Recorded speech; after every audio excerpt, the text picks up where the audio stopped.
الحمد للہ نزل الفرقان علی عبدہ لیکون للعالمین نذیرا والصلاة والسلام علی اشرف الانبیاء والمرسلین وعلی آلہ واصحابہ اجمعین اما بعد فاعوذ باللہ من الشیطان الرجیم بسم اللہ الرحمن الرحیم رب اشرح لی صدری ویسر لی امری واحلل عقدۃ من لسانی یفقہوا قولی۔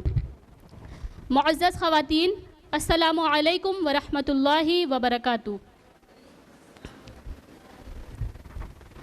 سسٹر ام کلثوم کی ٹاک سے ہمیں اس بات کا تو اندازہ ہو ہی گیا ہوگا کہ ہماری زندگی میں تعلیم کی اہمیت کیا ہے۔ ہم نے جانا کہ کیسے یہ علم ہمیں ممتاز بناتا ہے، کیسے ہمارا نالجبل ہونا ہمیں ناول کر دیتا ہے۔ تو آئیے جانتے ہیں کہ کیسے اس کریکٹ نالج کی بنیاد پر ہم دنیا کو لیڈ کر سکتے ہیں، کیسے سوسائٹی میں انقلاب برپا کر سکتے ہیں۔ سب سے پہلے اللہ کی خلافت قائم کرنے کے لیے جس ہستی کا انتخاب اللہ تعالیٰ نے کیا وہ کون تھے؟ حضرت آدم علیہ السلام۔ لیکن خلافت دینے سے پہلے اللہ تعالیٰ نے ان کا امتحان لیا، اور وہ امتحان علم کا امتحان تھا۔ اور ہمارے ابا یعنی کہ آدم علیہ السلام اس امتحان میں کامیاب ہوئے، اور سورہ بقرہ کی آیت نمبر 30 to 34 کی روشنی میں ہمیں یہ معلوم ہوتا ہے کہ یہ علم ہی تھا جس نے آدم علیہ السلام کو اتنا اسپیشل کر دیا کہ تمام فرشتوں کو حکم ہوا کہ وہ آدم علیہ السلام کو سجدہ کریں۔ اور تاریخ گواہ ہے، جب تک مسلمان اس علم کے معاملے میں ترقی یافتہ رہے، یعنی علمی غلبہ ہمارا رہا، تو دنیا کی قیادت بھی ہمارے ہی ہاتھوں میں تھی۔ اور جب مسلمانوں نے اپنی توجہ علم، قرآن و سنت سے ہٹا کر دنیا پہ مرکوز کر لی، یعنی ان کے دلوں میں دنیا کی محبت نے جگہ لے لی، تو علمی زوال کے ساتھ ہمارا سیاسی زوال بھی شروع ہو گیا۔ ایک سب سے اہم وجہ امت مسلمہ کے زوال کی یہ بنی کہ ہم نے تعلیم کو تقسیم کر دیا کہ یہ دینی علوم ہے اور یہ دنیاوی علوم، جبکہ قرآن کی 1000 سے بھی زیادہ آیات سائنس پر مشتمل ہیں، جس کا نتیجہ ہم دور حاضر میں بھی بھگت رہے ہیں۔ آج ہم بحیثیت قوم ذلیل و خوار ہو کر رہ گئے ہیں۔ آج دنیا کے ہر خطے میں مسلمان پروزیکیوٹ کیا جا رہا ہے، پھر چاہے وہ سیریا ہو، فلسطین ہو، میانمار ہو، چائنا ہو یا پھر ہندوستان۔ یہ سلسلہ تب شروع ہوا جب 1258 میں چنگیز خان اور ہلاکو خان نے بغداد کی دیگر جامعات کو تباہ و برباد کر دیا۔ بغداد کی مشہور library the Baghdad house of wisdom کو جلا دیا گیا، اور تاتاریوں اور صلیبیوں نے بھی چاروں اور سے مسلمانوں پر حملہ کر دیا۔ جبکہ 15th to 16th سی میں مسلمانوں کی 3 مین پاور تھیں: سلطنت مغلیہ ہندوستان میں، سلطنت صفویہ ایران میں، اور خلافت عثمانیہ ترکی میں۔ مسلمانوں نے پولیٹیکلی سپیریئر ہونے کے باوجود ایجوکیشن پر کوئی بھی کام نہیں کیا، اور ان کی توجہ صرف بڑے بڑے محلات اور اونچی عمارات بنانے میں تھی۔ جس وقت مسلمز کا گولڈن پیریڈ چل رہا تھا، تب ہی یورپ اپنے ڈارک ایج میں تھا۔ 5th to 6th C to 13th to 14th سی کی مدت کو ہم ڈارک ایج آف یورپ کے نام سے جانتے ہیں، جس میں چرچ بادشاہوں کے ساتھ مل کر عوام پر ظلم و ستم کر رہا تھا۔ اس ایج میں نالج صرف ایلیٹ لوگوں کے لیے ایکسیسیبل تھی، عوام کو سائنس تک کوئی بھی رسائی حاصل نہیں تھی، اور جو کوئی بھی سائنس کی باتیں کرتا اس کو ایسی عبرتناک سزا دی جاتی کہ لوگ آئندہ ایسا کرنے سے پہلے سوچیں۔ چرچ اور بادشاہوں کے ظلم سے پریشان ہو کر یورپ کے عوام نے چرچ کو بائیکاٹ کرنے کا فیصلہ کیا کہ اب سے ہم اپنے کسی بھی معاملات میں چرچ سے رہنمائی نہیں لیں گے، اور ایسا کہا گیا کہ یورپ اپنے ڈارک ایج سے نکل کر انلائٹمنٹ ایرا میں آ گیا، جسے ہم رینیسانس پیریڈ کے نام سے بھی جانتے ہیں، جس کے نتیجے میں لوگوں نے چرچ کی تمام پریچنگ کے ساتھ میٹا فزیکل فیکٹس یعنی God, soul, life after death, ان تمام فیکٹس کا بھی انکار کیا، اور اپنی تمام کی تمام توجہ میٹر پر مرکوز کر لی۔ اور پھر ویسٹ میں کئی فلاسفیز ابھریں، جیسے لبرلزم، آئیڈیلزم، نیچرلزم، جس میں گاڈ اور سول کا کوئی بھی تصور باقی نہیں تھا۔ یورپ کے اس ریولٹ کو ہوا تب ملی جب 15th سینچری میں پرنٹنگ پریس کا ایجاد ہوا، جس کے ذریعے سے اب لوگ اپنی تھاٹس لکھ کر ایکسپریس کرنے لگے اور اسے دوسروں تک پہنچانا آسان ہو گیا، اور لوگوں کو موٹیویٹ کیا گیا کہ وہ خود سے سوچیں، اور جس کے نتیجے میں لوگ سوال کرنا شروع ہو گئے۔ دھیرے دھیرے یہ ریوولٹ اٹلی سے فرانس، برٹن، پورچوگل، ڈچ ان تمام جگہوں تک پھیل گیا، اور اب ہر کوئی مذہب کو پیچھے چھوڑ کر خود کو ترقی کی طرف لے جانے میں لگ گیا، اور لوگوں کا ریلائنس ریلیجن سے ہٹ کر انٹیلیکٹ، سائنس اینڈ ٹیکنالوجی پر آ گیا۔ دیکھیے ایسا ہوا کیوں؟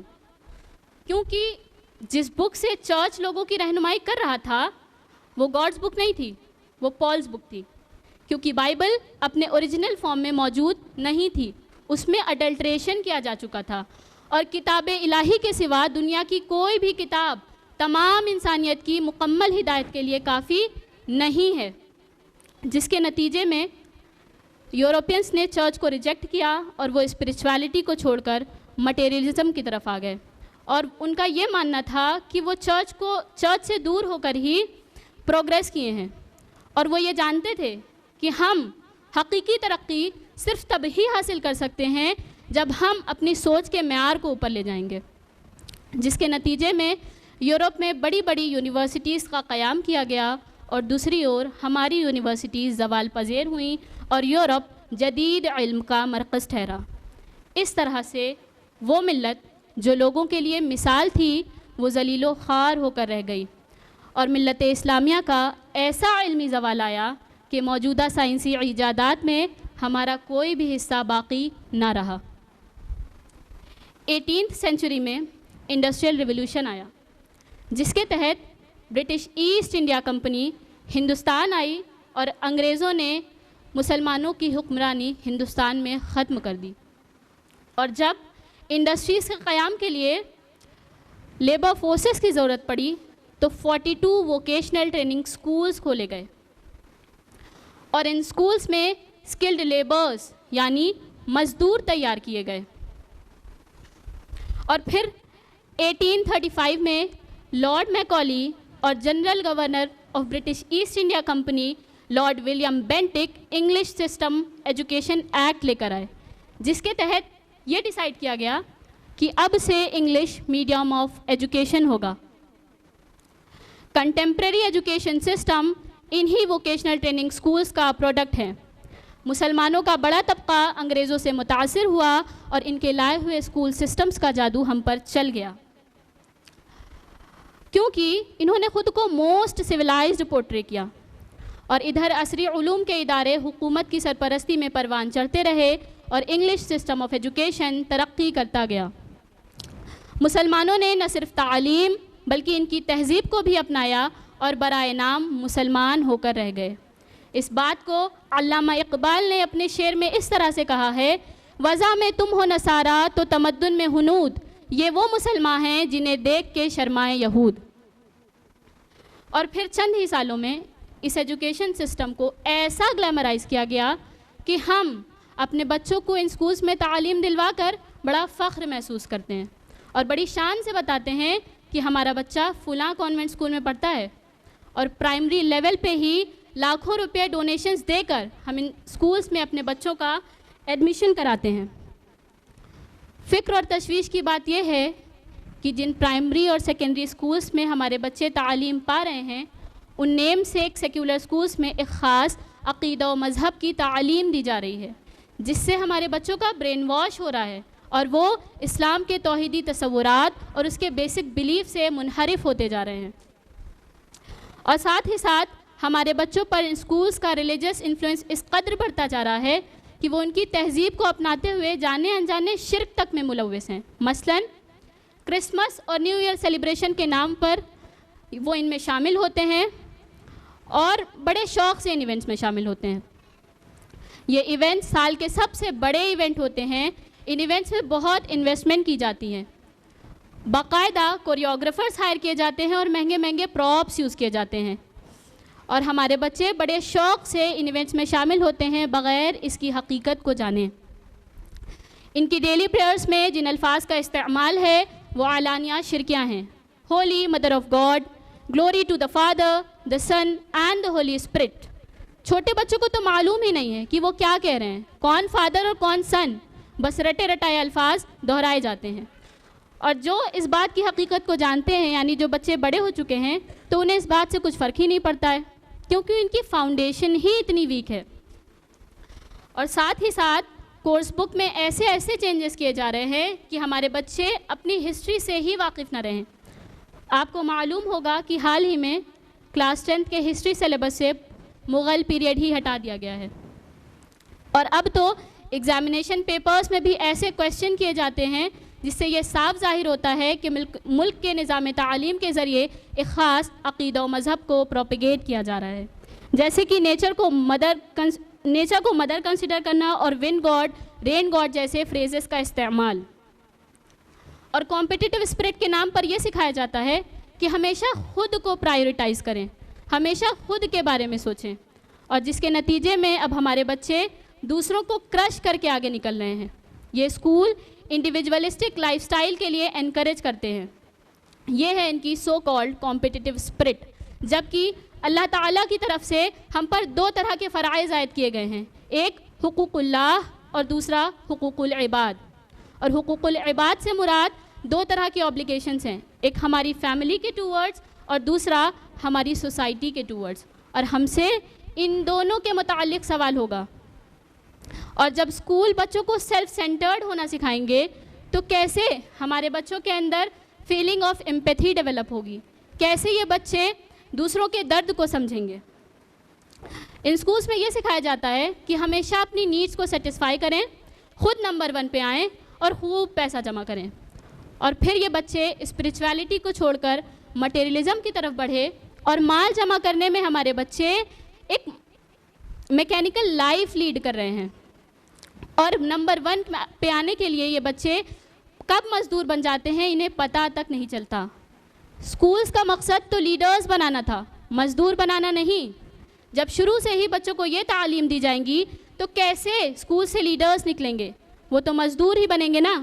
کیسے وہ رسول اللہ صلی اللہ علیہ وسلم کے فوٹ سٹیپس کو فالو کریں گے, کیسے وہ حضرت ابو بکر صدیق کی طرح ہمبل اور سچے ہوں گے, کیسے ہمارے بچے عمر فاروق کی طرح انصاف کو قائم کریں گے, کیسے وہ حضرت علی کی طرح کریجیس بن پائیں گے.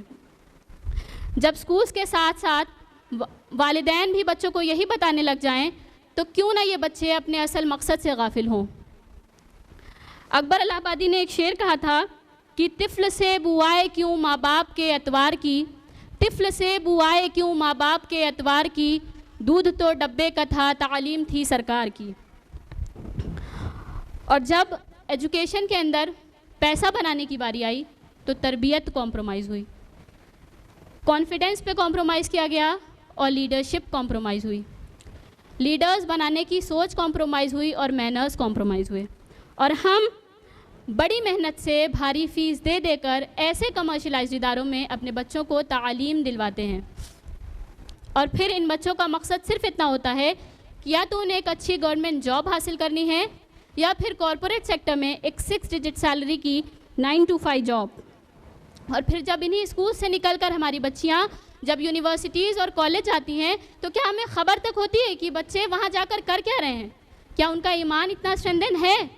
والدین کو چاہیے کہ بچوں کو دین کے اعتبار سے ایک سالڈ فاؤنڈیشن دیں, تاکہ یہ جو مہم چلائی جا رہی ہے ہمارے بچوں کے ایمان پہ اٹیک کرنے کی, کہ ایک ٹیم تیار کی گئی ہے کہ کیسے مسلم لڑکیوں کو مرتد کیا جائے, اس سازش کو ناکام کرنے کے لیے بہت ضروری ہے ہم اپنے بچوں کی بنیاد دین پہ رکھیں. ابھی اگر ہماری یہ گولڈ ڈرنک ہو جائے تو ہم بالکل پریشان ہو جائیں گے, بالکل فکر مند کہ کہاں گئی. اور یہاں ہمارے بچوں کے ایمان کو خطرہ ہے اور ہمیں پرواہ تک نہیں ہے, ہمیں خبر ہی نہیں ہے کہ ہمارے بچوں کے ساتھ کیا کیا کیا جا رہا ہے, انہیں کس طرح مینیپولیٹ کیا جا رہا ہے. اب بھی ہم ہوش میں نہیں آ رہے ہیں, ہمیں نہیں سمجھ آ رہا ہے کہ ہمیں اپنے بچوں کو کن اسکولس میں پڑھانا ہے اور کہاں نہیں. ہمیں خیال ہی نہیں ہے کہ ان اسکولس میں ہمارے بچوں کو سائنس پڑھائی جا رہی ہے یا فحاشی. ہمیں فکر ہے تو بس اس بات کی کہ جن اسکولس میں ہمارے بچے تعلیم پا رہے ہیں اس کا انفراسٹرکچر بیسٹ ہونا چاہیے, پھر بھلے سے اس میں کتنی برائیاں ہوں, ہمیں اس بات سے کوئی فرق نہیں پڑتا. اکبر الہ آبادی جو کہ برٹشرز کے دور میں ہائی کورٹ کے جج تھے, انہوں نے کہا تھا یوں قتل سے وہ بچوں کے بدنام نہ ہوتا، افسوس کہ فرعون کو کالج کی نہ سوجھی۔ اور یہ تمام کی تمام کانسپریسیز محض اس لیے کی جا رہی ہیں کہ مسلمس بچوں کا رابطہ ان کے ماضی سے ٹوٹ جائے اور وہ اپنے آباء و اجداد کی میراث سے دور رہیں اور علم حاصل کرنے کے لیے انہیں یورپ کا محتاج ہونا پڑے۔ جانتے بوجھتے نابالغ بچوں کو ایسے اداروں میں ڈالنا جہاں ان کا ایمان و اخلاق پامال ہو رہا ہو، اس سے بڑا جرم کوئی نہیں ہے۔ ہمارے لیے اسلامک سکولز کا اسٹیبلشمنٹ ضروری ہو گیا ہے تاکہ ملت کو ہونے والے نقصانات سے بچایا جا سکے۔ ہمیں اپنے ادارے قائم کرنے ہوں گے تاکہ ہم اپنے ایمان کی حفاظت کر سکیں۔ We are not against any system, but we are here for bigger purpose, not just for a 9 to 5 job. Fundamental purpose of our lives is to serve as Allah's slave and to serve humanity for the sake of Allah subhanahu wa ta'ala. ابھی قرأت میں جن آیات کو آپ نے سنا، اس میں اللہ تعالیٰ ہمارے خالق نے ہمیں بتا دیا ہے کہ ہماری ایگزسٹنس کا پرپس کیا ہے۔ کیا فرمایا تھا اللہ تعالیٰ نے سورہ اعراف سورہ نمبر 7 آیت نمبر 172 میں، الستُ بربکم، کیا میں تمہارا رب نہیں؟ تو ہم سب نے کیا کہا تھا؟ قالوا بلا شہدنا، کہ ہم گواہی دیتے ہیں نا، ہم نے گواہی دی تھی اس بات کی۔ یہ ٹیسٹ ہے ہمارا کہ ہمیں سب بھلا دیا گیا ہے۔ پھر بھی ہمارے رب کا ہم پر احسان دیکھیے کہ پے در پے بار بار اللہ تعالیٰ قرآن میں ہمیں اپنی نشانیاں بتا رہے ہیں، جبکہ یہ ہم تھے جس نے اپنے رب سے یہ وعدہ کیا تھا کہ اللہ تعالیٰ ہم اپنی انٹلیکٹ کے تھرو آپ کی نشانیوں سے آپ کو پہچان لیں گے، اور ہم نے کیا کیا؟ ہم اپنے اصل مقصد کو بھول گئے، اس سے غافل ہو گئے اور اپنے بنائے ہوئے چھوٹے چھوٹے پرپسز کو فالو کرنے لگے۔ اگر ہم اپنے بچوں کو گول سیٹ کرنے کے لیے کہتے بھی ہیں تو بس یہ ایکسپیکٹ کرتے ہیں کہ یا تو وہ ڈاکٹر ہو، انجینئر ہو، انٹرپرینور ہو یا بیوروکریٹ ہو۔ لائف میں کچھ کرنے سے مراد یہ ہوتی ہے کہ ہمارا بچہ فائنینشلی اسٹیبل ہو، اور اس اسٹیبلٹی کے پیچھے بھاگتے ہوئے اگر اس کا دین و ایمان کمپرومائز ہو بھی رہا ہو تو ہوتا رہے، ہمیں اس بات کی پرواہ نہیں ہے۔ ہم اپنے بچوں کو اس دنیا میں اتنا کامیاب دیکھنا چاہتے ہیں کہ پھر اس کے بدلے میں اس کی ابدی زندگی ہی کیوں نہ خسارے میں ہو، ہمیں اس بات کی کوئی پرواہ نہیں ہے۔ اور اگر دوسری طرف کچھ بچے اللہ کے فضل سے اپنا پرپس آف لائف، اپنی ایگزسٹنس کا پرپس پہچان لیں تو والدین ان بچوں کو اتنا ڈسکریج کرتے ہیں، ان کی چوائسز کو اتنا کرٹیسائز کرتے ہیں کہ وہ بچے ڈی موٹیویٹ ہو کر ہوپ لیس ہو جاتے ہیں۔ فرمایا اللہ تعالیٰ نے سورہ تحریم سورہ نمبر 66 آیت نمبر 6، یا ایھا الذین آمنوا قوا انفسکم واہلیکم نارا وقودھا الناس والحجارہ، اے ایمان والو بچاؤ اپنے آپ کو اور اپنے اہل و عیال کو اس آگ سے جس کا ایندھن انسان اور پتھر ہیں۔ ہم تو ایمان والے ہیں نا، تو کیوں اللہ تعالیٰ ہم سے اس آگ سے بچنے کے لیے کہہ رہے ہیں؟ کیونکہ اس آگ سے بچنے کے لیے ہمیں ڈیلی ایفرٹس کرنے ہیں۔ اس آگ سے صرف ہم لا الہ الا اللہ کہہ کر نہیں بچ پائیں گے۔ زبان نے کہہ بھی دیا لا الہ الا اللہ تو کیا حاصل؟ دل و نگاہ مسلمان نہیں تو کچھ بھی نہیں۔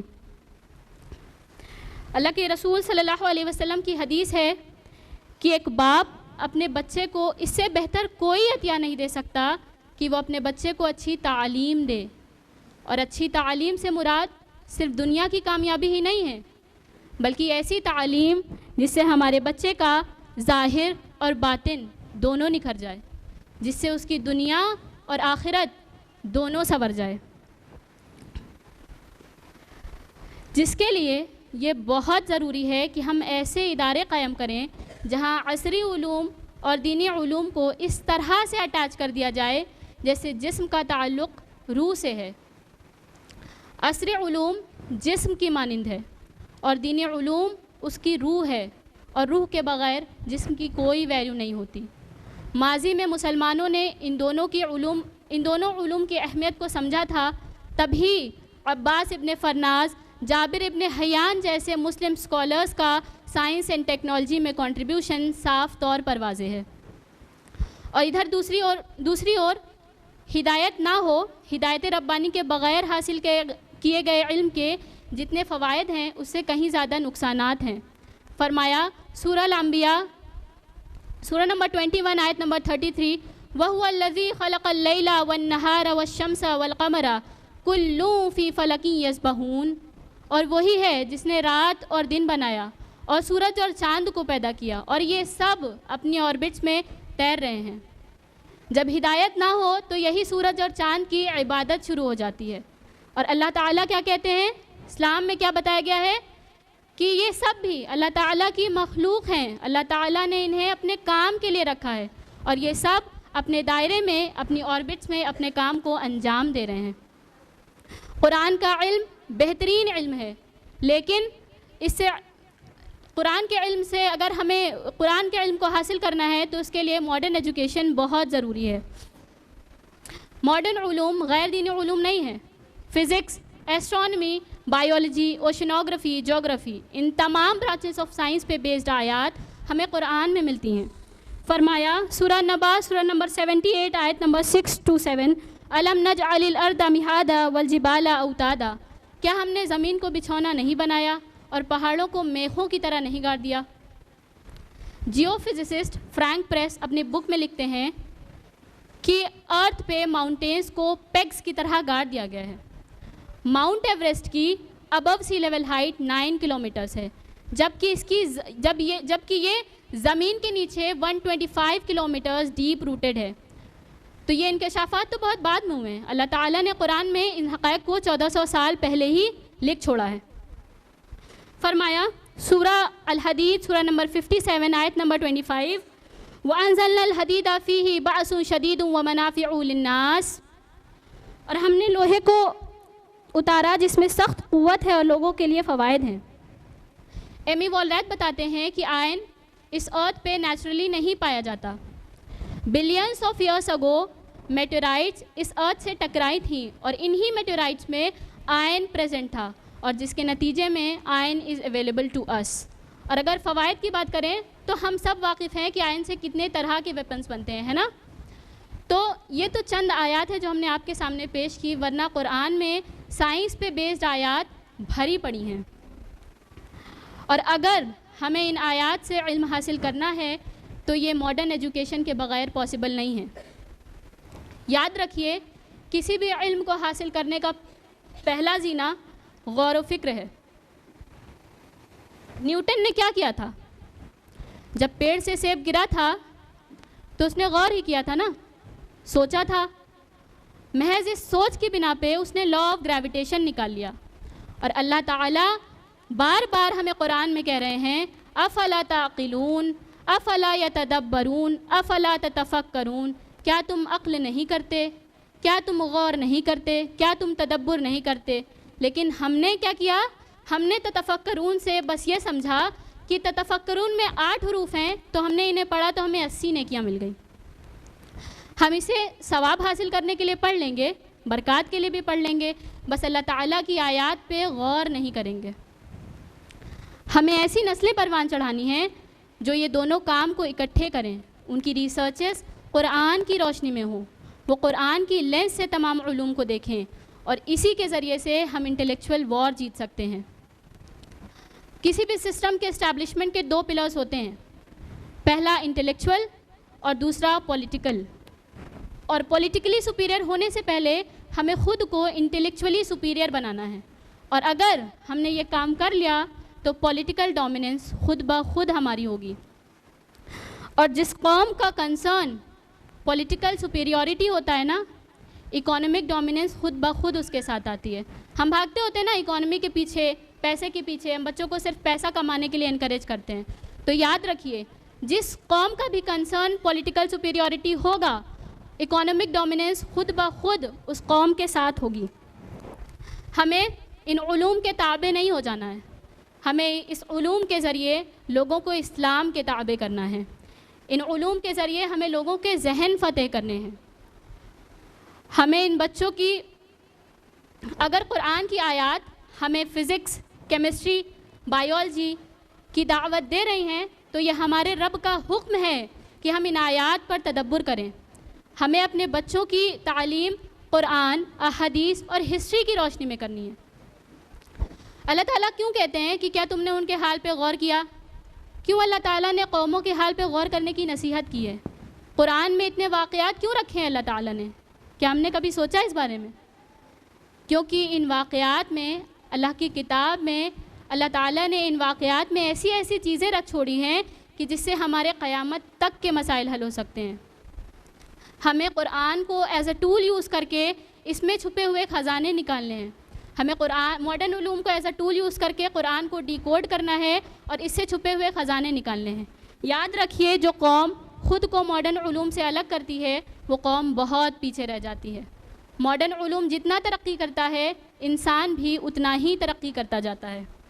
اللہ تعالیٰ نے انسان کی ترقی کا راز ماڈرن علوم میں رکھا ہے، اور یہ تبھی پاسبل ہے جب ہم اپنے بچوں کی تعلیم اسلامک ہسٹری کی روشنی میں کرائیں گے، اور ہم اپنے بچوں کو موٹیویٹ کریں گے کہ وہ رسول اللہ صلی اللہ علیہ وسلم کو آئیڈیلائز کریں۔ اور اس ماڈرن علوم کی بنیاد اسلام کی بنیادوں پر ہونی چاہیے، نہ کہ ویسٹرن آئیڈیالوجیز پہ بیسڈ۔ اس کے لیے یہ بہت ضروری ہے کہ ہم رسول اللہ صلی اللہ علیہ وسلم کی حیات طیبہ کو، ان کے کیریکٹر کو ایک ہیرو سے بڑھ کر اپنے بچوں کے سامنے پیش کریں، کیونکہ یہ بچے جن ایکٹرز، کرکٹرز اور سنگرز کے پیچھے دیوانے ہیں نا، کہ وہ کیا کھاتے ہیں، کیا پیتے ہیں، ان کا فیوریٹ فوڈ آئٹم کیا ہے، وہ کون سے برانڈز پہنتے ہیں، ان کی لائف سے جڑی ہر ڈیٹیل کو جاننے کے لیے کیوریس ہوتے ہیں۔ اور یہ ہیرو ورشپنگ اس قدر بڑھ جاتی ہے کہ ہمارے بچے ان کی فلاسفیز، ان کا ورڈ ویو تک کاپی کرنے لگ جاتے ہیں۔ اس کے لیے یہ بہت ضروری ہے کہ ہم اپنے بچوں کو رسول اللہ صلی اللہ علیہ وسلم کی لائف سے متعارف کروائیں۔ Our children must know each and every detail of our Prophet صلی اللہ علیہ وسلم، کیونکہ بچے جن فلاسفیز سے امپریس ہوتے ہیں نا، وہ تمام فلاسفیز زندگی کے ایک ہی پہلو کا احاطہ کرتی ہیں۔ اگر کیپٹلسٹ ہے تو پیسوں کی بات کرے گا، کمیونسٹ ہے تو مزدوروں کی بات کرے گا، نیچرلسٹ ہے تو نیچر کی بات کرے گا، جبکہ نبی کریم صلی اللہ علیہ وسلم کی تعلیم زندگی کے ہر پہلو کا احاطہ کرتی ہے، ہمیں گائیڈ کرتی ہے کہ ہمارا کوڈ آف کنڈکٹ کیسا ہونا چاہیے، ہمارا مائنڈ سیٹ کیسا ہونا چاہیے، ایک لیڈر کی فکر کیا ہونی چاہیے، اس کے اندر ایثار و قربانی کا جذبہ ہونا چاہیے، اور اسی کے ذریعے سے ہمارے بچوں کے اندر قوم و ملت کا درد پیدا ہو سکے گا، اور وہ اس پرفتن دور کے تمام غلط رجحانات سے متاثر ہوئے بغیر اسلام کے لیے ہر قسم کی قربانی دینے کو تیار ہوں گے، اور وہ کھڑے ہو جائیں گے، ہماری آنے والی نسلیں کھڑی ہوں گی اللہ کا پیغام، دین کی دعوت اور پیغام محمدی لے کر، کیونکہ ہمارا مقصد ہی یہی ہے، ہم مسلمان ہیں، ہمارے رب نے ہمیں چن لیا ہے، وَاجْتَبَاكُمْ، اور یہ تبھی پاسبل ہے جب ہم دین کی دعوت کو لوگوں تک سائنٹیفکلی اور ریشنلی پہنچائیں، اور اسی کے ذریعے سے ہم اپنی کھوئی ہوئی شناخت واپس پا سکتے ہیں، اور یہی وہ واحد راستہ ہے جس سے یہ آنے والی نسلیں ریولیوشن لا سکتی ہیں۔ اور یہ جاننا بہت ضروری ہے کہ کیسے ہم اور آپ اس ریولیوشن میں اپنا حصہ ڈال سکتے ہیں، کیونکہ ہم بھی ایک مقصد کے تحت اس دنیا میں آئے ہیں، ہم سے بھی قبر اور آخرت میں وہی سوال ہونے ہیں جو مرد حضرات سے ہوں گے، لیکن عورتوں کے ساتھ مسئلہ یہ ہوتا ہے کہ وہ اپنے گھر کو ہی دنیا سمجھتی ہیں، گھر کے باہر کیا ہو رہا ہے، دنیا میں کیا چل رہا ہے، ہمیں اس بات کی خبر تک نہیں ہوتی، سماج کن مسائل سے دوچار ہے، بچوں کو کیا مسائل پیش آ رہے ہیں، ہمیں نہیں پتہ ہوتا۔ اس لیے بہت ضروری ہے کہ ہم خود کو اویئر رکھیں۔ موجودہ دور میں ہمیں معلوم ہونا چاہیے کہ موجودہ دور میں کیا کیا برائیاں ہیں، اور اپنے ساتھ ساتھ لوگوں کو بھی اویئر کرنا ہے۔ اگر ہمیں معلوم ہی نہیں ہوگا کہ ہمارے بچوں کی کیا پرابلمس ہیں تو ہم انہیں سولو کیسے کریں گے؟ اگر ہمیں معلوم ہی نہیں ہوگا کہ اسلام کے خلاف کیسی کیسی سازشیں کی جا رہی ہیں تو ہم کیسے اپنی نسلوں کو اس کے لیے تیار کریں گے؟ تو بہت ضروری ہے کہ ہم خود کو اویئر رکھیں، اپنی فیملیز کو، اپنے ریلیٹیوز کو، اپنے نیبرز کو، اپنے فرینڈز کو، ان سبھی کو موجودہ دور سے اویئر رکھیں اور اپنے مقام کو پہچانیں۔ آپ کا بچہ پہلے 12 سے 15 سال ہائیلی آپ پر ڈیپینڈنٹ ہوتا ہے، آپ کی گود میں آنے والی نسلیں پروان چڑھ رہی ہیں، بچے کا وقت جتنا آپ کے ساتھ گزرتا ہے شاید اتنا ان کے فادرز کے ساتھ نہیں گزرتا۔ اگر اس ایج میں آپ نے اپنے بچے کی کریج بلڈنگ کر دی اس کی کیریکٹر بلڈنگ پہ فوکس کر لیا اور اسے اللہ کے نبی صلی اللہ علیہ وسلم کی نہج پہ بالغ کر دیا تو جنت آپ کے قدموں کے نیچے ہے۔ خدارہ اپنی گوسپس، اپنے ٹی وی سیریلز اور پاکستانی ڈراماز سے باہر آئیں۔ آپ کا بچہ آپ کی کاپی بننے والا ہے۔ اس ایج میں بچے کا کردار بننا ہے، اور کردار پڑھایا نہیں، کردار سکھایا جاتا ہے بائی ڈوئنگ ایکشنز۔ آپ سوچیں کیسے ایک بچہ اردو صرف سن کر، اسے آبزرو کر کے بالکل کریکٹ گرامر کے ساتھ بول لے رہا ہے، کیونکہ وہ آپ کو کاپی کرتا ہے۔ اگر آپ چاہتے ہیں کہ آپ کا بچہ لوگوں سے شفقت کے ساتھ پیش آئے تو آپ اپنے بچوں کے ساتھ محبت سے پیش آئیں۔ اگر آپ چاہتے ہیں کہ آپ کا بچہ فون نہ دیکھے تو آپ خود ان کے سامنے موبائل نہ استعمال کریں، اور اگر آپ چاہتے ہیں کہ آپ کا بچہ ایک باعمل مسلمان بنے، جھوٹ نہ بولے، غیبت نہ کرے، تو آپ خود پریکٹسنگ بن جائیں اور اس کے سامنے ایک ایگزامپل سیٹ کریں۔ ہم اپنے بچوں کے اندر جو بھی چیزیں دیکھنا چاہتے ہیں، ہم ان چیزوں کو پہلے خود کے اندر لے آئیں، اور اس کے ساتھ ہی ساتھ اپنے بچوں کو اپنا وقت دیں، انہیں اپنی محبت کا احساس دلائیں، صرف ان کا ATM نہیں بنیں۔ اور یہ حقیقت ہے کہ ہمارے بچوں کی تربیت کے ٹورڈز جتنا اہم رول ہے، اسکولز کا کنٹریبیوشن ہی اتنا ہی زیادہ ہے۔ اس لیے ہمیں چاہیے کہ ہم ایسے انسٹیٹیوشنز کو سپورٹ کریں جو اس مقصد کے لیے کام کر رہے ہیں، ان کے اپلفمنٹ کے بارے میں سوچیں تاکہ ہمارا بچہ آل راؤنڈ فلرش کر سکے۔